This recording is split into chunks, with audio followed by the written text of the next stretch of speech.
MTNB Stock Analysis Thursday. Is it a buy or not? Watch this 1-minute video till the end to find out.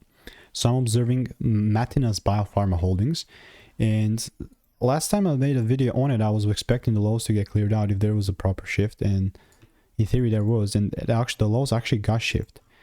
Actually, like just the next day almost, and then it delivered a few days after.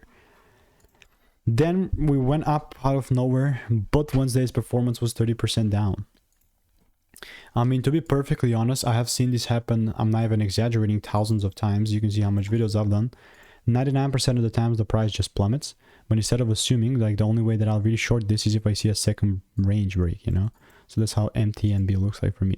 This is not financial advice. Oh, my bad.